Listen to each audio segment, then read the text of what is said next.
දෙවියන් වහන්සේගේ වචනේ අපි පෙරලා ගනිමු නික්මයාම පොතේ දෙවෙනි පරිච්ඡේදයේ 23 වෙනි පදයේ ඉඳලා 25 වෙනි පදයේ දක්වා මේ උදෑසන අපේ බලන්නට යනවා. නික්මයාම දෙවෙනි පරිච්ඡේදයේ 23 වෙනි පදයේ ඉඳලා 25 වෙනි පදයේ දක්වා.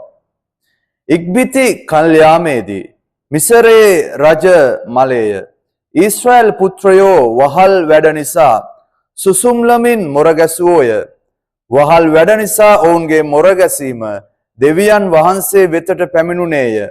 දෙවියන් වහන්සේ ඔවුන්ගේ කිඳිරි ගෑම අසා ආබ්‍රහම් සමගද ඊසාක් සමගද යාකොබ් සමගද කළා වූ තමන්ගේ ගිවිසුම සිහි කළසේක. දෙවියන් වහන්සේ ඊශ්‍රායල් පුත්‍රයන් බලා ඔවුන්ගේ තත්වය සැලකූසේක. ආමේන්. ඉතින් මේක ඔබ මීට ප්‍රථම කියවලා තිබෙනවා. ඔබ අහලා තිබෙනවා. මෙතන පසුබිම අපි බලන වෙලාවේ ඊශ්‍රායල් සෙනග මේ මොහොත වන විට ඔවුන්ගේ ජීවිතයේ ඉතාමත්ම කටුක අත්දැකීමකට ඔවුන් මුහුණ දෙමින් සිටි අවස්ථාවක්. අවුරුදු ගණනාවක් අවුරුදු 430ක් පරම්පරාවෙන් පරම්පරාවට මේ අය ඉතාමත් දැඩි ලෙස පීඩාවකට ලක් වෙලා හිටපු අය. වහල් කමට ඔවුන්ගේ ජීවිත කැප කරපු අය. ඉතින් අපි දන්නවා යෝසෙෆ්ගේ කාලේ මේ ඊශ්‍රායල් සෙනග යාකොබ් සමග 70 දෙනෙක් විදියට තමයි මිසරයට ගියේ. ඉතින් ඒ කාලේ ඒ පාරාවෝ ඉතාමත් හොඳට මේ අයට සැලකුවා. ගෝෂෙන් කියන ඉතාමත් අනර්ග ප්‍රදේශයක් දුන්නා මේ ඊශ්‍රායල් වරුන්ට ජීවත් වෙන්න. ඔවුන් ඉතාමත් ප්‍රීතියෙන් මේ දේශය තුල ජීවත් වුණා. නමුත් ඒ පාරාවෝ මිය ගියාට පස්සේ අපි දකිනවා මේ ඊශ්‍රායල් සෙනග දිගින් දිගට වර්ධනය වෙන්න පටන් ගත්තා. ඊට පස්සේ මේ මිසර වරු ඊශ්‍රායල් වරුන්ට දැඩි ලෙස පීඩා කරන්න පටන් ගත්තා. උන් වහල්ලු විදියට තියාගෙන හිටියා. ජීවිතේ පා වුණා. ජීවිතේ තික්ත වුණා. ඒ වගේ දැඩි අත්දැකීමකට මේ සෙනගට මුහුණ දෙන්න වුණා. ඉතින් මේ අවස්ථාවේ අපි දකිනවා මේ වහල් වැඩ නිසා මේ ඊශ්‍රායල් සෙනග ඔවුන් සුසුම්ලනවා. ඔවුන් මොර ගහනවා. ඔබගේ ජීවිතය තුල ඔබත් මේ විදියට ඔබගේ ජීවිතයට ආපු යම් අත්දැකීම් වලදී ඒ වගේම යම් ප්‍රශ්න ඝට්ටනයන් අභියෝගයන් තුලදී රෝගයන් තුලදී ඔබත් මේ විදියට ඔබගේ ජීවිතය තුල ඔබ මොරගසා තිබෙනවද?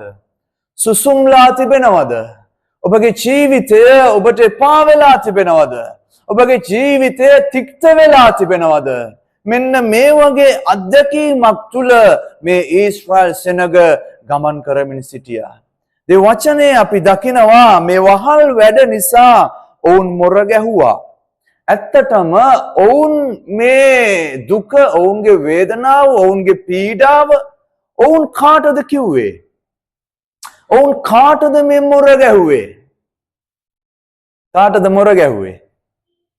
මේ අය ඔවුන්ගේ පීඩාව නිසා, ඔවුන්ගේ ඒ අමාරු අත්දැකීම නිසා, ඔවුන්ගේ වේදනාව නිසා ඔවුන් මොර ගැහුවේ සර්ව බලධාරී අහසත් පොළවත් මවලා පාලනය කරන දෙවියන් වහන්සේට නෙවෙයි. කොහොමද මම එහෙම කියන්නේ? මොකද මේ ඊශ්‍රායල් වරු අවුරුදු 430ක් දැන් මේ වෙනකොට ඔවුන් මිසරේ ජීවත් වෙනවා. එතකොට මිසරේ අපි ඉගෙනගෙන තියෙනවා බොහෝ දේවල් වලට নমස්කාර කරපු රටක් තමයි මේ මිසරය කියලා කියන්නේ. ස්වාභාවික වස්තුන් වලට, ඒ වගේම මිනිස්යන්ට සියල්ලට নমස්කාර කළා වූ ස්ථානයක් තමයි මිසරය කියලා කියන්නේ. එතකොට මේ ඊශ්‍රායල් සෙනගත් අවුරුදු 430ක් ඔවුන් එහි ජීවත් වුණා. ඔවුනුත් දැක්කා මේ මිසර වරුන්ගේ নমස්කාර ක්‍රමයන්. ඉරට নমස්කාර කරනවා, හඳට নমස්කාර කරනවා, ගස් ගල් වලට নমස්කාර කරනවා, සත්වයන්ට নমස්කාර කරනවා, මිනිස්යන්ට নমස්කාර කරනවා. එතකොට මේ নমස්කාර ක්‍රමයන් තමයි මේ ඊශ්‍රායල් සෙනග දැක්කේ. දැන් දෙවියන් වහන්සේ මෝසෙස්ට කියනවනේ මෝසෙස් ඔයා ගිහිල්ලා මගේ සෙනගට කියන්න ඕනේ දැන් මම ඔයාලව මේ වහල්කමේ දේශෙන් මම ඔයාලව ගලවනවා. මේ වහල්කමෙන් මම දැන් ඔයාලව නිදහස් කරනවා. නිදහස් කරලා මම ඔයාලට කිරියෙන් සහ මීපැණි ගලා යන දේශයකට මම ඔයාලව පමුණුවනවා. කියන පණිවිඩය දෙවියන් වහන්සේ මෝසෙස්ට කියනවා ගිහිල්ලා මේ ඊශ්‍රායල් සෙනගට කියන්න කියලා. ඒ දෙවියන් වහන්සේ මෝසෙස්ට ඒක කියපු වෙලාවේ මෝසෙස් දෙවියන් වහන්සේගෙන් අහන්නේ මොකද්ද? නික්මයාම පොතේ 3 වෙනි පරිච්ඡේදයේ 13 මෝසෙස් අහනවා දෙවියන් වහන්සේගෙන්. මෝසෙස් කතා කොට බැලුව මැනව මා ඊශ්‍රායල් පුත්‍රයන් වෙතට පැමිණ නුඹලාගේ පියවරුන්ගේ දෙවියන් වහන්සේ නුඹලා වෙතට මා එවූසේකයි ඔවුන්ට කී කල්හි උන්වහන්සේගේ නාමය කිමෙක්දැයි ඔවුන් මාගෙන් අසන විට ඔවුන්ට කුමක් කියන්නෙම්දැයි දෙවියන් වහන්සේට කීවේය. එවිට දෙවියන් වහන්සේ කතා කොට මම යම්සේ සිටිම්ද එසේම සිටිමි මෝසෙස්ට කීසේක. තවද උන්වහන්සේ කියනසේක් නුඹ ඊශ්‍රායල් පුත්‍රයන්ට කතා කොට ස්වයම්බූ නම් තනන් වහන්සේ නුඹලා වෙතට මා එවූසේකයි කියාපන්නයි කීසේක. ආමෙන්. දැන් වහන්සේ කියනවා මෝසෙස් ඔයා ගිහිල්ලා කියන්න මගේ සෙනගට ඇහුවොත් මම තමයි යම්සේ සිටිනවා කියලා නුඹ අහපු අන්න අදටත් වෙනස් නොවි සිටිනවා දෙවියන් වහන්සේ මම විශ්වවල දෙවියන් වහන්සේ අබ්‍රහාම්ගේ දෙවියන් වහන්සේ දෙවියන් වහන්සේ මම යාකෝබ්ගේ දෙවියන් වහන්සේ මම යෝසෙෆ් සමගත් ක්‍රියා කරපු දෙවියන් වහන්සේ. එහෙනම් මේ සෙනගට අමතක වෙලා තිබුණා මේ අහසත් පොළවත් මවපු දෙවියන් වහන්සේ ගැන. ඔවුන්ගේ ආදි පියවරුන්ගේ දෙවියන් වහන්සේ ගැන අමතක වෙලා තිබුණා. නමුත් දෙවියන් වහන්සේ දැන් මේ මෝසෙස්ට කියනවා මෝසෙස් ඔයා කියන්න මම එදා ආබ්‍රහම් එක්ක හිටපු දෙවියන් වහන්සේ තමයි අදත් මේ කතා කරන්නේ.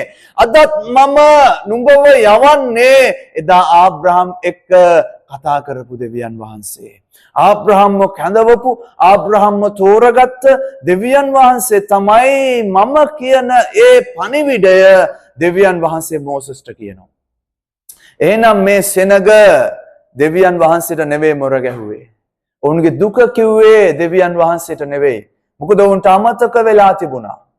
ඒක නිසා මෝසෙස් අහනවා දෙවියන් වහන්සේගෙන් ස්වාමිනේ මම ඔයාව කවුරු කියලාද අඳුන්වලා දෙන්න ඕනේ කියලා. හාලෙලූයා. එහෙනම් මේ සෙනග දෙවියන් වහන්සේට මෙන් නොවේ නම් මොර ගැහුවේ. ඔවුන්ගේ දුක, ඔවුන්ගේ ගාවිනාව, ඔවුන්ගේ කඳුල, ඔවුන්ගේ වේදනාව ඔවුන් දෙවියන් වහන්සේට මෙන් නොවේ නම් ප්‍රකාශ කළේ මොර ගැහුවේ. එහෙනම් ඇයි දෙවියන් වහන්සේ ඒ අයගේ ඒ මොර ගැසීම ඇහුවේ? ඇයි දෙවියන් වහන්සේ ඊශ්‍රායල් සෙනගගේ කන්නලව්වට පිළිතුරක් දුන්නේ? දැන් වචනේ අපි ඇහුවනේ. වහල් වැඩ නිසා ඔවුන්ගේ මොර ගැසීම දෙවියන් වහන්සේ වෙතට පැමිණුණේය. දෙවියන් වහන්සේ ඔවුන්ගේ කෙඳිරි ගෑම අසා. ඇයි දෙවියන් වහන්සේ වෙතට මේ අයගේ හඬ පැමිණුණේ? මොකද ඔවුන් මොර ගැහුවේ යාඥා කළේ සර්වබාරි දෙවියන් වහන්සේ නොවේ. ඔවුන් යාඥා කරේ ඔවුන් මොර ගැහුවේ ඒ මිස්ර දේශයේ හිටියා වූ දෙවිවරුන්ට වෙන්න පුළුවන්. ඒ බඳ නැත්තම් ඔවුන් කියන්නේ ඇති අපිව කවුද මේ වහල් කමෙන් ගලවගන්නේ? ඔබ කී දෙනෙක් ඔබගේ ජීවිතේ ඔබ කියලා ඇද්ද? කවුද මේ වලෙන් අපිව ගොඩ ගන්නේ? කවුද මේකෙන් අපිව නිදහස් කරන්නේ? කවුද අපිට උදව් කරන්නේ? කවුද අපිව ගලවන්නේ කියලා ඔබගේ ජීවිතේ ඔබ කියලා නැද්ද? සෙනගත් මෙන්න මේ විදියට ඔවුන්ගේ ඒ වහල් වැඩ නිසා දුක පීඩාව වේදනාව නිසා ඔවුන් මොර ගහන්න පටන් ගත්තා. හැබැයි ඒ ශබ්දය අපි දකිනවා දෙවියන් වහන්සේ වෙතට පැමිණුණා කියලා. ඇයි මේ ඊශ්‍රායල් පුත්‍රයන්ගේ මුර ගැහිම දෙවියන් වහන්සේ වෙතට පැමිණුණේ? අද දවසේ අපි කතා කරන්න යන්නේ ඒ ගැන තමයි. අද දවසේ මම ඔබට කතා කරන්න යන්නේ ඒ ගැන තමයි. මගේ මාතෘකාව අද දවසේ ගිවිසුම සිහි කරන දෙවියන් වහන්සේ. ගිවිසුම සිහි කරන දෙවියන් වහන්සේ. ඇයි දෙවියන් වහන්සේ වෙතට මේ ඊශ්‍රායල් පුත්‍රයන්ගේ මුර ගැසීම පැමිණුණේ? ඇයි දෙවියන් වහන්සේ මෙයාලගේ හඬ ඇහුවේ? 24 කියනවා දෙවෙනි පරිච්ඡේදයේ නික්මයා දෙවියන් වහන්සේ උන්ගේ කෙඳිරි ගෑම අසා ආබ්‍රහම් සමගද ඊසාක් සමගද යාකොබ් සමගද කළා වූ තමන්ගේ ගිවිසුම සිහි කළසේක. දෙවියන් වහන්සේ ඊශ්‍රායල් පුත්‍රයන් බලා ඔවුන්ගේ තත්වය සැලකූසේක. ආමෙන්. ඇයි දෙවියන් වහන්සේ මේ ඊශ්‍රායල් පුත්‍රයන්ගේ මුර ගැසීම ඇහුවේ? වෙන කිසිම දෙයක් නිසා නෙවෙයි. දෙවියන් වහන්සේ ආබ්‍රහම් සමග ඊසාක් සමග යාකොබ් සමග කළා වූ ගිවිසුම නිසා. දැන් මේ වෙනකොට අවුරුදු 430ක් ගත වෙලා ඉවරයි. දැන් ආසේ ආබ්‍රහම්ට කිව්වා ආබ්‍රහම් නුඹේ සෙනග අවුරුදු 430ක් ඔවුන් මිස්රේ වහල්ලු විදියට ජීවත් වෙනවා කියලා. බලන්න අවුරුදු 430ක් ගිහිල්ලත් දෙවියන් වහන්සේ එදා ආබ්‍රහම්ට උන ඒ ගිවිසුම උන්වහන්සේ සිහි කරනවා. අද අපි බලන්න යන්නේ ගිවිසුම සිහි කරන දෙවියන් වහන්සේ. හාලෙලූයා. ඉතින් මේ ගිවිසුමකට ප්‍රධාන වශයෙන් කොටස් දෙකක් අඩංගු වෙනවා. පළවෙනි එක තමයි ගිවිසුමකට පොරොන්දු තියෙනවා. දෙවෙනි එක තමයි ගිවිසුමකට කොන්දේසි තියෙනවා. ආමෙන්. ගිවිසුමකට පොරොන්දු තිබෙනවා, ගිවිසුමකට කොන්දේසි තිබෙනවා. අද දවසේ අපි බලමු උත්පත්ති පොතේ 15 වෙනි පරිච්ඡේදයේ දෙවියන් වහන්සේ ආබ්‍රහම් සමග ඇති කරගත්තා වූ ගිවිසුම සම්බන්ධයෙන් මේ උදාසන අපි මෙනෙහි කරන්නට යනවා. උත්පත්ති පොතේ 15 වෙනි පරිච්ඡේදයේ දෙවියන් වහන්සේ ආබ්‍රහම් සමග ගිවිසුමක් ඇති කරගත්තා. ඒ ගිවිසුම නිසා තමයි දෙවියන් වහන්සේ අවුරුදු 430ක් ගියාට පස්සෙත් ඊශ්‍රායල් පුත්‍රයන්ගේ මුර ගැසීම අහන්නේ. ඊශ්‍රායල් පුත්‍රයන්ගේ කන්නලව් අහන්නේ. ඊශ්‍රායල් පුත්‍රයන්ගේ දුක වේදනාව දකින්නේ. ඔවුන්ට පිළිතුරක් ලැබෙන්නේ ඇයි? දෙවියන් වහන්සේ ගිවිසුම ආරක්ෂා කරන දෙවියන් වහන්සේ නිසා සහ ඒ ගිවිසුමට විශ්වාසවන්ත නිසා උන්වහන්සේ ගිවිසුම සිහි කරන දෙවියන් වහන්සේ.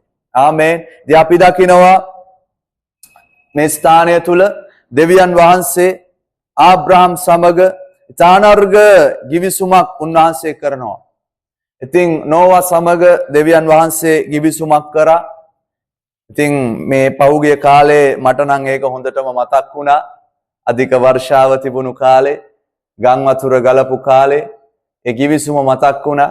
ඉතින් මම විශ්වාස කරනවා ඔබටත් ඒ දෙවියන් වහන්සේ දුන්න පොරොන්දුව ඔබටත් මතක් වෙන්නේ නැති කියලා. ඉතින් අපි බලමු මේ ආබ්‍රහම් සමග කොහොමද දෙවියන් වහන්සේ මේ ගිවිසුම ඇති කර ගත්තේ කියලා. ඉතින් දෙවියන් වහන්සේ ආබ්‍රහම්ට කියනවා මේ ගිවිසුම ඇති කරගන්නට ප්‍රථම 8 වෙනි පදේ ඔහුද ස්වාමී වූ දෙවියන් වහන්සේ ඒක මට උරුම වෙන බව කුමකින් දැනගනිම්දයි කීය. උන්වහන්සේ ඌට කතා කොට 3 අවුරුදු ගොන්නෑම්බියකුත් 3 අවුරුදු එළදෙනෙකුත් 3 අවුරුදු බැටළුවෙකුත් කොබෙයියෙකුත් පරවි පැටියෙකුත් මට ගෙනෙන්නයි කීසේක. ඔහු ඒ සියල්ලන් ගෙනවිත් උන් දෙපළු කොට පළුවක් ඉදිරි පිට අනිත් පළුව බැගින් තැබීය. එහෙත් ඔහු පක්ෂීන් දෙපළු කළේ නැත. දැන් දෙවියන් වහන්සේ මේ ගිවිසුම ආබ්‍රහම් සමග ඇති කරගන්න දෙවියන් වහන්සේ කියනවා ආබ්‍රහම් ඔයා මේ සත්තු වර්ග කිහිප දෙනෙක් ඔයා තෝරගන්න ඕනේ. ඔයා තෝරලා ඒ සත්තුන්ව දෙපළු කරන්නට ඕනේ. සත්තුන් දෙපළු කරන්නට ඕනේ. දැන් මම ඔබට කිව්වා මේ ගිවිසුමකට පොරොන්දුවකුත් තිබෙනවා. ඒ වගේම කොන්දේසිත් තිබෙනවා.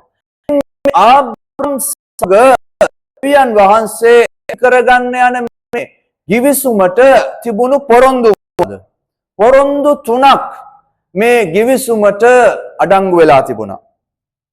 පළවෙනි පොරොන්දුව තමයි උත්පත්ති පොතේ 15 වෙනි පරිච්ඡේදයේ 4 වෙනි පදයේ කියනවා. එවිට ස්වාමින් වහන්සේගේ වචනය ඔහු වෙතට පැමිණ මොහු නුඹේ උරුමකාරයා නොවන්නේය. නුඹ තුලින් නික්මෙන කෙනෙක්ම නුඹේ උරුමකාරයා වන්නේයයි කීය.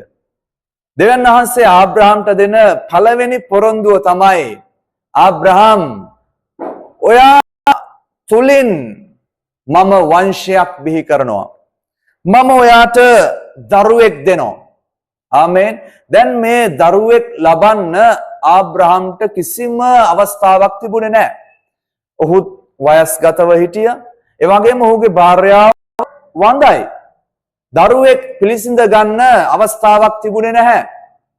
නමුත් ආබ්‍රහම් හිතාගෙන හිටියේ මේ ඔහුගේ ගෙදර හැඩි වැඩුණු මේ එලියේස තමයි ඔහුගේ මේ සියල්ලට උරුමකාරයා වන්නේ කියලා.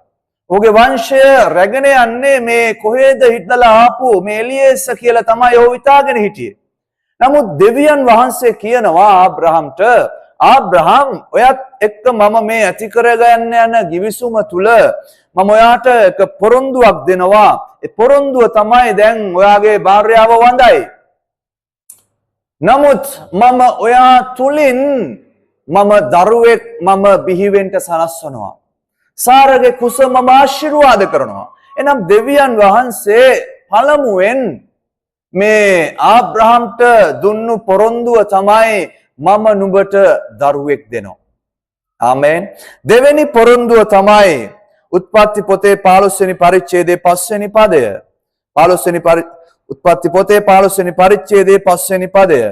උන්වහන්සේ ඔහු පිටතට කැඳවා අහස දෙස බලා තාරකා ගණන් කළ හැකි නම් ඒවා ගණන් කරපන්නේ කීසේක.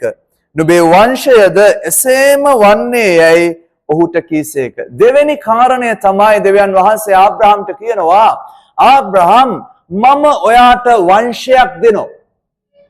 එක දරුවෙක්වත් නැහැ මේ වෙනකොට.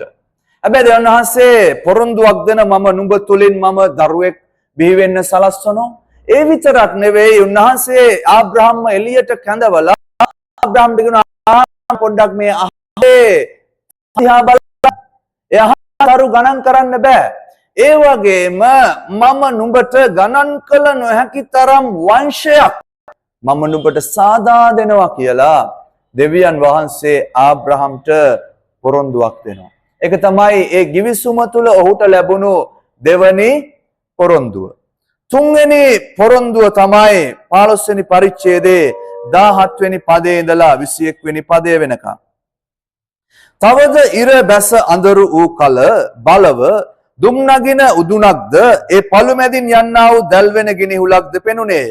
ඒ දවසේදී ස්වාමින් වහන්සේ ආබ්‍රහම් සමග givisුමක් කරමින් මිස්රයේ ගංගාව පටන් මහත් ගංගාව එනම් ප්‍රාත් ගංගාව දක්වා තිබෙන්නා වූ කේනිවරුන්ද කෙනෙස්සිවරුන්ද කත්මොනි හිත්තියවරුන්ද පෙරිස්සිවරුන්ද රෙෆාවරුන්ද අමෝරිවරුන්ද කානානිවරුන්ද ගිර්ගාෂිවරුන්ද යෙබීසිවරුන්ද සන්තක මේ දේශය නුඹේ වංශයට දුනිමි යයි කීසේක. දෙවියන් වහන්සේ ආබ්‍රහම්ට දෙන තුන්වෙනි පොරොන්දුව තමයි ආබ්‍රහම් මම ඔයාට භූමියක් දෙනවා. ආමේන්. මොකද්ද දෙන තුන්වෙනි පොරොන්දුව? භූමියක් දෙනවා. ජාතීන් හිටියා මේ කානාන් කියන දේශය මම නුඹට දෙනවා. නුඹේ වංශයට මම දෙනවා. පළවෙනි එක දෙවියන් වහන්සේ පොරොන්දු වුණ ආබ්‍රහම්ට දරුවෙක් දෙනවා. දෙවෙනි එක මම නුඹට වංශයක් සාදා දෙනවා. තුන්වෙනි එක අපි දකිනවා වහන්සේ කියන මම නුඹට විශාල භූමියක් මම නුඹටත් නුඹේ වංශයටත් ලබා දෙනවා කියලා. ඉතින් මේ givisuma තිබුණු මේ ආබ්‍රහම්ට අපි දකින්නේ දෙවියන් වහන්සේ මේ ස්ථාන තුල ලබා දෙනවා. එහෙනම් මම ඔබට කිව්වා පොරොන්දුතරක් නෙවෙයි මේ givisumට කොන්දේසිත් තියනවා කියලා. මේ සමග ඇති කරගත් මේ givisumට අදාළ වුණ ඉතාමත් බලවත් කොන්දේසියක් තියෙනවා. ඒ කොන්දේසිය තමයි ද්විතීය කතාව පොතේ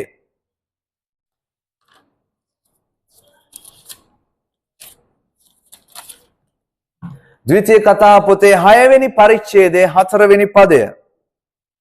ද්විතීය කතාව 6 වෙනි පරිච්ඡේදයේ 4 වෙනි පදය. එම්බා ඊශ්‍රායල් අසාපන්න අපේ දෙවි වූ ස්වාමින් වහන්සේ එකම ස්වාමින් වහන්සේය. නුඹේ දෙවි වූ ස්වාමින් වහන්සේට නුඹේ මුළු සිතෙන්ද, නුඹේ මුළු ආත්මයෙන්ද, නුඹේ මුළු ශක්තියෙන්ද ප්‍රේම කරපන්න. ආමෙන්. මේක තමයි පරණ ගිවිසුම තුල අපි දකින ප්‍රධානම කොන්දේසිය. මොකද්ද? මේ දෙවියන් වහන්සේ තමයි එකම දෙවියන් වහන්සේ. ඒ කියන්නේ මේ අහසත් පොළවත් මවලා මිනිස්යන් මවලා පාලනය කරන දෙවියන් වහන්සේ. ජෙහෝවා දෙවියන් වහන්සේ, සර්ව පරාක්‍රම දෙවියන් වහන්සේ, මහෝත්තම දෙවියන් වහන්සේ, උන්වහන්සේ විතරයි දෙවියන් වහන්සේ. ඊළඟට උන්වහන්සේගේ වචනය කියනවා ඒ දෙවියන් වහන්සේට නුඹේ මුළු සිතෙන්ද, නුඹේ මුළු ආත්මයෙන්ද, නුඹේ මුළු ශක්තියෙන්ද ප්‍රේම කරපන්න කියලා.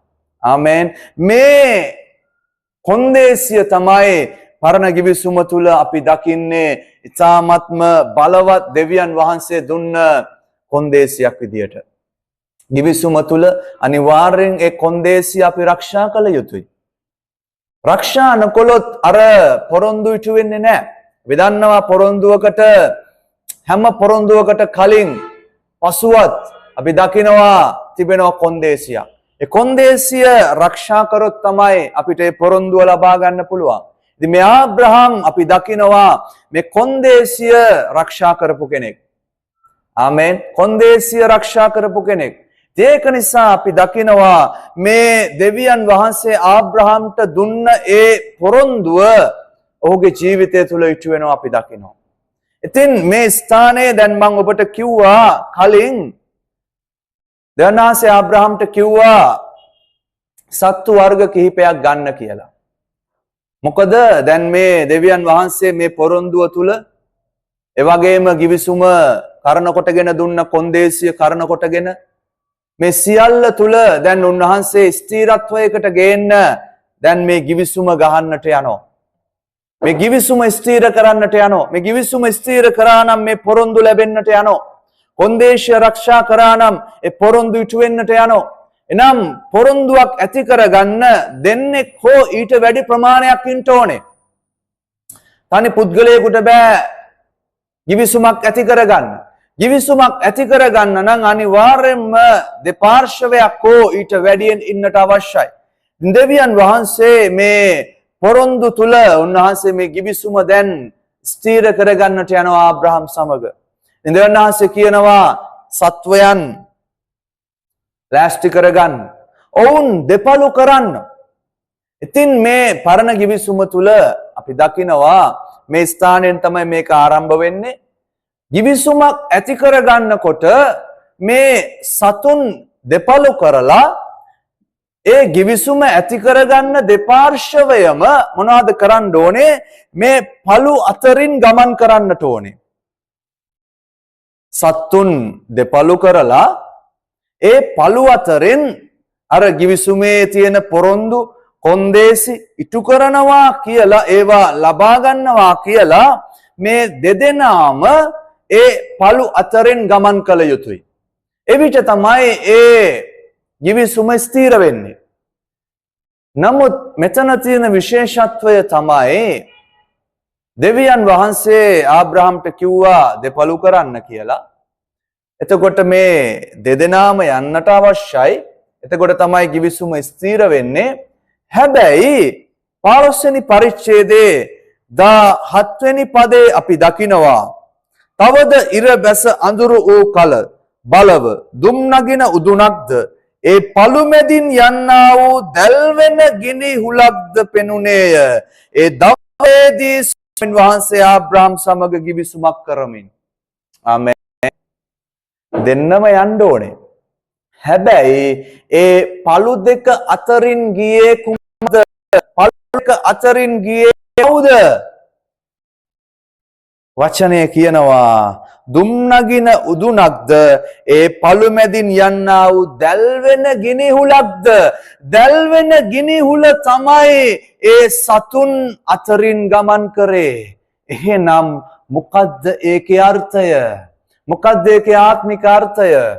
මම ඔබට කිව්වා givisුමක් ඇති කරගන්නවා නම් ඒ givisුමට අදාළ පාර්ශවයන් ඒ සතුන් මැදින් ගමන් කළ යුතුයි. එක්කෙනෙක් හරි givisුම කැඩුවොත් මොනවද වෙන්නේ? එක්කෙනෙක් හරි givisුම කැඩුවොත් කුමක්ද වෙන්නේ? givisුම කඩන අයට මොනවද වෙන්නේ කියලා යෙරමියා පොතේ 34 වෙනි පරිච්ඡේදයේ 18 ඉඳලා 21 කියනවා.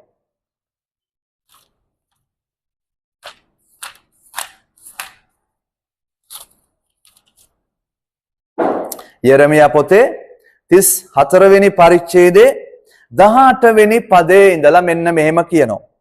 මාගේ givisුම කඩ කළා වූ වස්සෙක් දෙපළු කොට ඒ පළු අතරින් ගොස් මා ඉදිරියේ කරගත් givisumේ වචන ඉෂ්ට නොකළා වූ මිනිසයන් වන යුදාහි අධිපතීන්ද යෙරුසලමේ අධිපතීන්ද නපුංසකයන්ද පූජකයන්ද වස්සාගේ පළු අතරින් ගියා වූ දේශයේ මුළු සෙනගද ඔවුන්ගේ සතුරන් අතටත් ඔවුන්ගේ ප්‍රාණය හානි කරන්ට සොයන්නන්ගේ අතටත් පාවා දෙන්නෙමි. ඔවුන්ගේ කඳන් ආශය පක්ෂීන්ටත් පොළවේ මුර්ගයන්ටත් ගොදුරු වන්නේ. දැන් මොනවාද වෙන්නේ? කියනවා මේ මිනිස්සු දෙවියන් වහන්සේත් එක්ක ගිවිසුමක් ඇති කරගත්තා. කොහොමද ඇති කරගත්තේ? මේ සත්තු මරලා වස්සා මරලා ඒ වස්සගේ දෙපළු පළු දෙක අතරින් තමයි ගමන් කරලා givisum ස්ථිර කරගත්තේ. හැබැයි දෙවියන් වහන්සේ කියන නුඹලා එහෙම ඒ givisum ඇති කරගෙන නුඹලා givisum කඩලා දැම්මා. නුඹලා givisum කඩලා දැම්මා. අන්න ඒක නිසා දෙවියන් වහන්සේ කියනවා මම නුඹලාගේ සතුරන් අතට නුඹලව පාවා දීලා නුඹලාගේ ප්‍රාණ හානි කරන්නන් අතට මම පාවා දෙනවා කියලා කියනවා. ඔවුන් නුඹලව විනාශ කරනවා කියලා කියනවා. එහෙනම් මේ givisum ඇති කරගන්නවා දෙන්නේ ඒ දෙන්නම පළු අතරින් ගමන් කරනවා. එහෙනම් එක්කෙනෙක් හරි givisum කැඩුවොත් මොනවද වෙන්නේ? දඬුවමකටපත් වෙනවා. ජීවිතය හානි වෙනවා. මරණය උරුම වෙනවා. එහෙම තමයි ඒ කාලේ තිබුණේ. අන්න ඒක නිසා දෙවියන් වහන්සේම ආබ්‍රහම් එක්ක ඇති කරගත්ත givisum ආබ්‍රහම්ට නොදී දෙවියන් වහන්සේ විතරක් ගිනිහුලක් විදියට ඒ පළු අතරින් ගිහිල්ලා උන්වහන්සේ පෙන්නනවා මිනිසයා අසාර්ථකයි. මිනිසයා පොරොන්දු වෙනවා. givisum ඇති කරගන්නවා. හැබැයි ඒවා ඉටු කරගන්න බෑ. මොකද මිනිසයා දුර්වලයි. දනාසේ කියනවා මම නුඹලාව දුහුවිල්ල හැටියට මම සිහි කරනවා කියලා බයිබලේ. හාලලූයා. අපි අතින් පොරොන්දු කැඩෙන්න පුළුවන්. givisum කැඩෙන්න පුළුවන්. දැන් මෙතන ඉන්න ඔබ කී දෙනෙක්ට මිනිස්යන් පොරොන්දු වෙලා ඇද්ද? givisum ගහගෙන ඇද්ද? රටවල් givisum කඩගෙන. මිනිස්යන් එක්ක givisum ගහලා කඩලා තියෙනවා. පොරොන්දු දීලා ඒවා ඉටු නොකර ඉන්නවා. විශ්වාසය කඩ වෙලා තියෙනවා. ඇයි? ඒ මිනිසයා ස්වභාවය කරන්න පුළුවන් සීමාවක් රාමුවක් තියෙනවා. මිනිසයාට පොඩි හරි වචනයක් නිදහස් වුණොත් ඒ පොරොන්දු කැඩෙන්න පුළුවන්. පොඩි හරි අතපසුවීමක් වුණොත් කැඩෙන්න පුළුවන්.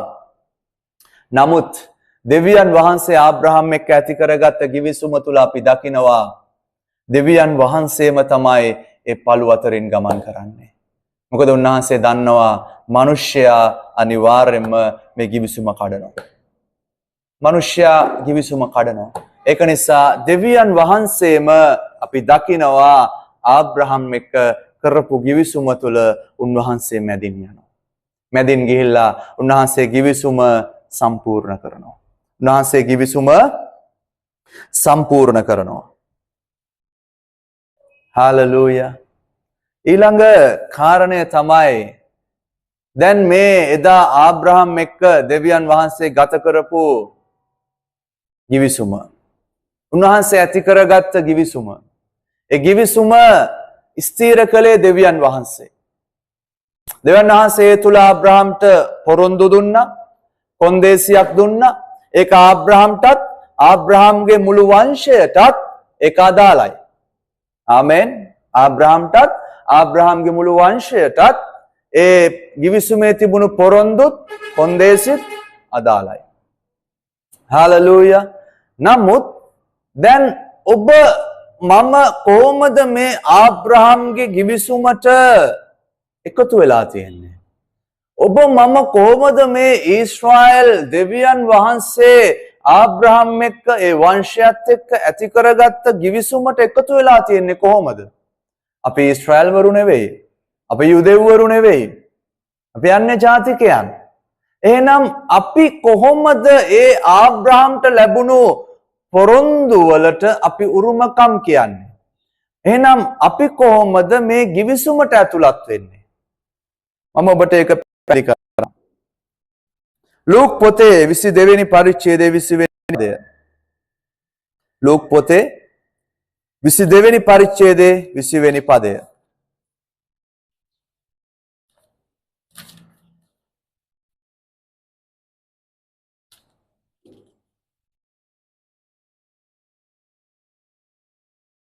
ලූක් පොතේ 22 වෙනි පරිච්ඡේදයේ 20 වෙනි පදය. එලෙසම රාත්‍රී කෑමට පසු කුසලානදී මේ කුසලාන නුඹලා උදෙසා වගුරුවන මාගේ ලේහි අලුත් ගිවිසුමය. ආමෙන්. යේසුස් වහන්සේ උන්වහන්සේ පාවා දෙනු ලැබූ රාත්‍රියේ උන්වහන්සේ ගෝලයන්ව උඩු මහලකට කැඳවලා යේසුස් වහන්සේ ඊ타ත්ම අර්ග බලවත් වචනයක් උන්වහන්සේ ප්‍රකාශ කරනවා. මොකද්ද උන්වහන්සේ කියන්නේ? රාත්‍රී කෑමට පසු කුසලානදී මේ කුසලාන නුඹලා උදෙසා වගුරුවන මාගේ ලේහි අලුත් ගිවිසුමය. ආමෙන්. හාලෙලූයා. යේසුස් වහන්සේ අලුත් ගිවිසුමක් ඇති කරගත්තා. ගිවිසුමක් ඇති කරගන්න දෙපාර්ශවයක් හෝ ඊට වැඩි ප්‍රමාණයක් ඉන්න ඕනේ. දෙවියන් වහන්සේ ආබ්‍රහම් එක්ක ගිවිසුමක් ඇති කරගත්තා. උන්වහන්සේකට පොරොන්දු දුන්නා, ඒකට කොන්දේසි දුන්නා. දීලා දෙවියන් වහන්සේම ඒ මැදින් ගිහිල්ලා ඒ ගිවිසුම ස්ථීර කරා. මිනිස්සයා ගියේ නැහැ. මොකද මිනිස්සයා දුර්වල නිසා මිනිස්සයා ගිවිසුම කඩන්න පුළුවන්. හැබැයි දෙවියන් වහන්සේ ගිවිසුම කඩන්නේ නැහැ. උන්වහන්සේගේ වචනේ කියනවා උන්වහන්සේ බොරු කියන්න මිනිස්සෙක් නෙවෙයි. උන්වහන්සේ පොරොන්දුවක් දුන්නා නම් උන්වහන්සේ ඒක ඉටු කරනවා. උන්වහන්සේගේ වචනයක් පවා නිදහස් කරන නැවත මේ පොළවේ හිස් වෙලා හැරියන්නේ නැහැ. උන්වහන්සේ කැමති දේ ඉටු කළා මිසක් ඒ වචනේ හිස් වෙලා හැරිලා යන්නේ නැහැ. ආමෙන්. ඒ තමයි දෙවියන් වහන්සේ. විශ්වාසවන්තයි. බොරු කියන්නේ නැහැ. පොරොන්දු කඩන්නේ නැහැ. ගිවිසුම කඩන්නේ නැහැ. ඒක නිසා තමයි ආබ්‍රහම් එක්ක ඇති කරගත්ත ගිවිසුම තුළ උන්වහන්සේම මැදින් ගියේ ස්ථීර කරන පිණිස. ඊළඟ කාරණේ අපි දකිනවා යේසුස් වහන්සේ. දෙවියන් වහන්සේම තමයි යේසුස් වහන්සේ කියලා කියන්නේ. මනුෂ්‍ය කයක් පොළවට අරගෙන ඇවිල්ලා ඔබ මම වෙනුවෙන් ඔබ මම විඳින්න ඕන, ඔබ මම ලබන්න ඕන කුරුසිය, වේදනාව, පීඩාව, දුක, කරදර හැමදේම උන්වහන්සේගේ කරමතට අරගෙන අපි සියලු දෙනාගේ පාපය උන්වහන්සේගේ කරමතට අරගෙන උන්වහන්සේම තනියම ගිවිසුම සම්පූර්ණ කරන පිණිස කුරුසයක උන්වහන්සේගේ ජීවිතය පූජා කළා. ආමෙන්. වෙන කවුරුත් හිටියේ නැහැ. ඔයා වෙනුවෙන් වෙන කවුරුත් හිටියේ නැහැ. උන්වහන්සේ විතරක් තනියම ඇවිල්ලා ඒ මහා බර කුරුසයත් උසුලගෙන කටුවටුණු දාගෙන කසපහරවල් කාලා තුවාල ලබලා ශරීරේ ඉරිලා කෑලි කෑලි වලට කැඩිලා ඒ වගේම අවසාන මොහොතේ අපි දකිනවා උන්වහන්සේගේ ශරීරේ එක ලේ බිඳුවක්වත් උන්වහන්සේ තබා ගත්තේ නැහැ. අපි සියලු දෙනා වෙනුවෙන් ඒ රුධිරය උන්වහන්සේ වගුරුවලා තවම කුරුසියක් දාගෙන කුරුසියේ ජීවිතය පූජා කරලා ගිවිසුමක් ඇති කරගත්තා ඔබත් මාත් මුළු ලෝකයාත් වෙනුවෙන්ම. එදා ආබ්‍රහම් එක්ක ඇති කරගත්ත givisuma තුල අපි දකිනවා සත්තු අතරින් තමයි දෙවියන් වහන්සේ ගමන් කරේ. හැබැයි ඔබයි මායි එක්ක මුළු ලෝකයේත් එක්ක ඇති කරගත්ත අලුත් givisuma තුල උන්වහන්සේ තවත් සත්තු මරලා ඒ මැදින් ගියේ නෑ. උන්වහන්සේගේම ශරීරය ඉරෙන්ට දීලා උන්වහන්සේගේම ලේ හලලා උන්වහන්සේම පූජාවක් වෙලා උන්වහන්සේ ඒ givisuma එදා ආබ්‍රහම් එක්ක ගහපු givisuma උන්වහන්සේ මේ පොළවට ඇවිල්ලා ඒක සම්පූර්ණ කරා. සත්තු කරන කොටගෙන ඇති කරන givisum පූජාවල් తాවකාලිකයි. හැබැයි උන්වහන්සේගේ ඒ ජීවිතයම පූජා කරලා ඒ givisuma සම්පූර්ණ කරා. ආබ්‍රහම් එක්ක ඇති කරගත්ත givisuma යේසුස් ක්‍රිස්තුස් වහන්සේ පොළවට ඇවිල්ලා සම්පූර්ණ කරා. ඒ සම්පූර්ණත්වයේ givisuma තුල තමයි දැන් ඔබයි මමයි ඇතුළත් වෙලා ඉන්නේ. ඒ සම්පූර්ණත්වයේ givisuma තුල තමයි දැන් ඔබයි මමයි ජීවත් වෙන්නේ. හලෙලූයා. මම ඔබට කිව්වා givisumකට පොරොන්දු තියෙනවා. ආබ්‍රහම්ට පොරොන්දු 3ක් ලැබුණා. දැන් ආසික මම ඔයාලට දරුවෙක් දෙනවා. ඒ වගේම මම ඔයාලට වංශයක් දෙනවා. ඒ වගේම මම ඔයාලට භූමියක් දෙනවා. එහෙනම් මේ යේසුස් වහන්සේ අපිත් එක්ක ඇති කරගත්ත මේ givisuma තුල අපිට ලැබුණු පොරොන්දු මොනවද? අපිට ලැබුණු පොරොන්දු මොනවද? දැන් ආබ්‍රහම්ට කිව්වනේ දරුවෙක් දෙනවා කියලා. දෙවියන් වහන්සේ මොනවද අපිට කරේ? යොහාන් පොතේ 1 පරිච්ඡේදයේ 12 වෙනි පදය. යම් පමණ දෙනෙක් ඒ නාමය කෙරෙහි අදහනවද? ඒ නාමය කෙරෙහි විශ්වාස කරනවද? ඒ සියලුම දෙනාට දෙවියන් වහන්සේගේ පුත්‍රයන් වෙන්න බලය දුන්නා. එදා දෙවියන් වහන්සේ ආබ්‍රහම්ට පුතෙක් දුන්නා. පළවෙනි පොරොන්දුව. දෙවියන් වහන්සේ මේ යේසුස් වහන්සේ කළා වූ ඇති කරගත්තා වූ givisuma තුලින් අපිට ලැබුණු පොරොන්දුව මොනවද? ඔයාව මම මගේ දරුවෙක් කරගන්නවා. ආබ්‍රහම්ට දරුවෙක් දුන්නා. හැබැයි මේ අලුත් givisuma තුල උන්වහන්සේ මොනවද කළේ? ඔයා මගේ දරුවා කියලා, ඔයා මගේ පුතා කියලා අපිව වැළඳගත්තා. එහෙනම් කවුරු හරි කෙනෙක් ඒ කුරුස පූජා විශ්වාස කරනවා නම් යේසුස් වහන්සේ දෙවියන් වහන්සේ කියලා පිළිගන්නවා නම් යේසුස් වහන්සේ ගැලවුම්කාර, යේසුස් වහන්සේ මෙසායා, යේසුස් වහන්සේ තමාගේ ජීවිතේ ස්වාමියා කියලා පිළිගන්නවා නම් ඒ සියලු දෙනාට අවස්ථාව ලැබෙනවා උන්වහන්සේගේ අලුත් givisumට එකතු වෙලා දරුවෙක් වෙලා ජීවත් වෙන්න. පුත්‍රයෙක් වෙලා ජීවත් වෙන්න. සර්ව බලධාරී දෙවියන් වහන්සේගේ දරුවෙක් පුත්‍රයෙක් වෙලා ජීවත් වෙන්න ඒ සියලු දෙනාට අවස්ථාව ලැබෙනවා. එනම් ආබ්‍රහම්ට දරුවෙක් දුන්නා. අලුත් givisuma තුල දෙවියන් වහන්සේ උන්වහන්සේගේම දරුවා විදියට අපිව පත් කරලා දෙනවා. දෙවෙනි එක තමයි ආබ්‍රහම්ට වංශයක් දුන්නා. ආබ්‍රහම්ට වංශයක් දුන්නා. අපිට 1 පේත්‍රස් පොතේ 2 වෙනි පරිච්ඡේදයේ 9 වෙනි පදය. 1 පේත්‍රස් 2 වෙනි පරිච්ඡේදයේ 9 වෙනි පදය. නමුත් අන්ධකාරයෙන් Tamanගේ විස්මපත් ආලෝකයට නුඹලා කැඳවාගත් තනන් වහන්සේගේ උත්කෘෂ්ඨතාවයන් දක්වන පිණිස නුඹලා වනාහි තෝරාගත් වංශයක්ද, රාජකීය පූජකයෝද, ශුද්ධ වූ ජාතියක්ද, දෙවියන් වහන්සේ සන්තක සෙනගක්ද වන්නහුය. වරක් නුඹලා සෙනගක්ව සිටියේ නැත. නමුත් දැන් දෙවියන් වහන්සේගේ සෙනගව සිටින්නහුය. දයාව නොලැබ සිටිය නමුත් දැන් දයාව ලැබ සිටින්නහුය. ආමේන්. පරණ givisumේ අපි දකිනවා ආබ්‍රහම් සමග ඇති කරගත්ත givisuma තුල දැන් ආසේ ආබ්‍රහම්ට කියනවා මම දරුවෙක් දීලා මම ඔයාට වංශයක් දෙනවා. ගණන් කරන්න බැරි තරම් වංශයක් දෙනවා. එහෙනම් දෙවියන් වහන්සේ මේ යේසුස් වහන්සේ කළා වූ පූජාවේ givisuma තුලින් උන්වහන්සේම ඒ මරණය මැදින් ගිහිල්ලා උන්වහන්සේම කැප වෙලා පූජා වුණු ඒ givisuma තුලින් උන්වහන්සේ අපිව වංශයක් කරලා තියෙනවා. ආමේන්. අපිව තෝරාගත් වංශයක් කරලා තියෙනවා. රාජකීය පූජකයෝ බවට පත් කරලා තියෙනවා. උන්වහන්සේ ශුද්ධ වූ ජාතියක් කරලා උන්වහන්සේ සන්තක සෙනගක් කරලා තියෙනවා. අචනේ කියනවා අපි සෙනගක් වෙලා හිටියේ නෑ. අපි ජාතියක් වෙලා රාජ්‍යයක් වෙලා හිටියේ නෑ. නමුත් මේ යේසුස් වහන්සේගේ ඒ කුරුස පූජාවේ givisuma කරන කොටගෙන අලුත් ජීවිසුම කරන කොටගෙන අපිව වංශයක් කරලා තියෙනවා.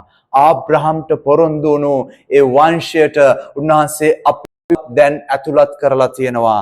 එහෙනම් ගණන් කළ නොහැකි මේ මහා ඊශ්‍රායල් වංශයට දෙවියන් වහන්සේ ඔබවත් මාවත් ඇතුළත් කරලා තියෙනවා. යේසුස් වහන්සේගේ ඒ කුරුස පූජාවෙන් කළා වූ givisuma කරන කොටගෙන, ලේ වලින් කළා වූ givisuma කරන කොටගෙන, තුන්වෙනි එක තමයි දෙවියන් වහන්සේ ආබ්‍රහම්ට භූමිය දුන්නා. දෙවියන් වහන්සේ ආබ්‍රහම්ට භූමිය දුන්නා. අපිට මොකක්ද ලැබුණේ? යොහාන් පොතේ 14 වෙනි පරිච්ඡේදය. යොහාන් පොතේ 14 වෙනි පරිච්ඡේදය. යොහාන් 14 වෙනි පරිච්ඡේදයේ 2 වෙනි පදය. මාගේ පියාණන් වහන්සේගේ ගෘහයෙහි බොහෝ වාසස්ථාන ඇත්තේය. එසේ නොවේ නම් මා විසින් නුඹලාට කියනවා ඇත. මක් නිසාද නුඹලාට ස්ථානයක් පිළියෙල කරන පිණිස යමි. මම ගොස් නුඹලාට ස්ථානයක් පිළියෙල කරම් නම් මා සිටින තැන නුඹලාත් සිටින පිණිස මම නැවත ඇවිත් නුඹලා මා ළඟට ගන්නෙමි. හාලෙලූයා. දෙවියන් වහන්සේ දා ආබ්‍රහම්ට මේ පොළවේ තිබුණු භූමියක් ලබා දුන්නා. ඒකට කියනවා පොරොන්දු දේශය කියලා, කානාන් දේශය කියලා. දෙවියන් වහන්සේ අපි සියලු දෙනාටත් උන්වහන්සේ පොරොන්දු දේශයක් දීලා තියෙනවා. ඒ තමයි ස්වර්ග රාජ්‍යය. යේසුස් වහන්සේ කිව්වා මම යනවා. උන්වහන්සේ මේ පොළවේ ඉඳද්දි කිව්වා මම යනවා. ඇයි යන්නේ? ස්ථානයක් පිළියෙල කරන්න. මොකද්ද මේ ස්ථානය? ස්වර්ග රාජ්‍යය. හාලෙලූයා. ඒක තමයි අපේ භූමිය. ඒක තමයි අපේ සදාකාලය. ආමේන්. අපි මේ පොළවේ తాවකාලික ජීවිතයක් ගත කරන්නේ. මේ පොළවේ තානාපතිවරුන් විදියට. නමුත් අපට සදාකාලයක් තියෙනවා උන්වහන්සේගේ අභිමුඛත්වයේ. භූමිය, ස්වර්ග රාජ්‍ය ස්ථානය. ආබ්‍රහම්ට ස්ථානයක් දුන්නා. භූමිය. අපිටත් ස්ථානයක් තියෙනවා. දැන් යේසුස් වහන්සේ එය පිළියෙල කරමින් සිටිනවා ඔබටයි මටයි. එහෙනම් givisuma තුල ආබ්‍රහම්ට දුන්න ඒ givisuma තුල යේසුස් වහන්සේ අලුත් givisumක් කරලා ඒ තුනම අපි සියලු දෙනාටත් ලබා දීලා උන්වහන්සේ ස්ථිර කරා. එහෙනම් මේ අලුත් givisuma තුල තිබෙන කොන්දේසිය කුමක්ද? අලුත් givisuma තුල තියෙන කොන්දේ. දැන් අපි පොරොන්දු බැලුවානේ. ඊළඟට අපි බලන්නේ කොන්දේසිය ගැන. පරණ givisumෙත් තිබුණා කොන්දේසිය. අලුත් ජීවිතේ මොකද්ද තියෙන කොන්දේසිය? ප්‍රධාන කොන්දේසිය. මතෙව් පොතේ 22 වෙනි පරිච්ඡේදයේ මතෙව් පොතේ 22 වෙනි පරිච්ඡේදයේ 36 ඉඳලා මතෙව් පොතේ 22 වෙනි පරිච්ඡේදයේ 36 පදේ ආචාර්යනි විවස්ථාවේ ඊතා උතුම් ආඥාව කොයි එකද යසුවේය. උන්වහන්සේ උට කතා කොට තාගේ මුළු හෘදයෙන්ද, තාගේ මුළු ආත්මයෙන්ද, තාගේ මුළු බුද්ධියෙන්ද, තාගේ දෙවි වූ ස්වාමින් වහන්සේට ප්‍රේම කරව. මේක උතුම් වූ පළවෙනි ආඥාවය. මෙය හා සමාන දෙවැනි එකක් තිබේ. එනම් තටමෙන් තගේ අසල්වාසියාට ප්‍රේම කරව යනුයි. මේ ආඥා දෙක පිට මුළු විවස්ථාවත් අනාගත වාක්‍යයත් පිහිටා තිබේ යයි කීසේක. අලුත් ජීවිසුම තුල යේසුස් වහන්සේ තවත් එකක් එකතු කරනවා. අරණ ගිවිසුම තුල අපි දකිනවා ද්විතීය කතාව 6 වෙනි පරිච්ඡේදයේ 4 වෙනි පදේ. මේ දෙවියන් වහන්සේ තමයි එකම දෙවියන් වහන්සේ. උන්වහන්සේට නුඹේ මුළු හෘදයෙන්ද, නුඹේ මුළු ආත්මයෙන්ද, නුඹේ මුළු ශක්තියෙන්ද උන්වහන්සේට ප්‍රේම කරන්න කියලා කිව්වා. එනම් යේසුස් වහන්සේ කියනවා මේ විවස්ථාවත් අනාගත වාක්‍යයත් සියල්ල මේ කොන්දේසි දෙක තුල, මේ ආඥා දෙක තුල සම්පූර්ණ වෙනවා කියලා. ඒක තමයි දෙවියන් වහන්සේට ප්‍රේම කිරීමත් අපිට මෙන් නුඹට මෙන් නුඹේ අසල්වාසියාට ප්‍රේම කිරීමත්. දස පනත කොටස් දෙකකින් උන්වහන්සේ වාක්‍ය දෙකකින් පනත් දෙකකින් උන්වහන්සේ මේ ස්ථානය තුල කතා කරලා පෙන්නනවා. එහෙනම් අලුත් ජීවිසුමට තිබෙනවා පොරොන්දු. අලුත් ජීවිසුමට තියෙනවා කොන්දේසි. ඒ තමයි අපේ දෙවියන් වහන්සේට අපේ මුළු හදවතින්, අපේ මුළු ආත්මයෙන්, අපේ මුළු ශක්තියෙන් ප්‍රේම කරන්න. ඒ වගේම අපිට මෙන් අපේ අසල්වාසියාට, මිනිස්යාට ප්‍රේම කරන්න. ඒක තමයි මේ අලුත් ජීවිසුමේ තිබෙන හොඳසිය. ආමෙන්. හාලෙලූයා. හාලෙලූයා. අපි හැමෝම අපි නැගිටිමුද මේ උදෑසන වෙලාවේ? නැගිටලා අපි දෙවියන් වහන්සේට ස්තුති කරමු. ඊටමත් අනර්ග ගිවිසුමකට උන්වහන්සේ අපිව ඇතුළත් කරලා තිබෙනවා. මේ ගිවිසුම යේසුස් වහන්සේ උන්වහන්සේගේම ජීවිතය පූජා කරලා උන්වහන්සේම ශරීරය ඉරෙන්ට දීලා ලේ හලලා උන්වහන්සේ ඔබත් මාත් එක්ක ගිවිසුමක් ගහලා ආබ්‍රහම්ට වුණු ඒ ගිවිසුම තුල තිබුණු පොරොන්දු සියල්ල අපිට උරුම කරලා දීලා උන්වහන්සේ ඒ ගිවිසුම සම්පූර්ණ කළා. යේසුස් වහන්සේ කිව්වා සියල්ල නිමයි. සියල්ල නිමයි. ඒ කියන්නේ ආයේ කරන්ට දෙයක් නැහැ. සියල්ල උන්වහන්සේ කුරුසියේදී කරලා ඉවරයි. උන්වහන්සේ මලවුන්ගෙනුත් නැගිටලා ජීවමානව අදත් ඔයා තුල ඔයත් එක්ක වැඩ වාසය කරන දෙවියන් වහන්සේ. ආමෙන්. එහෙනම් ඒ දෙවියන් වහන්සේට අපේ දයත් ඔසවලා අපි උන්වහන්සේට ස්තුතිවන්ත වෙමු. මේ මහා අනර්ග ගිවිසුමකට අපිව ඇතුළත් කරපු නිසා අපි නෙවෙයි උන්වහන්සේ අපිත් එක්ක ඒ ගිවිසුම ඇති කරගත්තේ. උන්වහන්සේම ඒ මරණය නැමැති මාර්ගය තුල ගිහිල්ලා අපිව ජීවණයට රැගෙන එන පිණිස. ආමෙන්.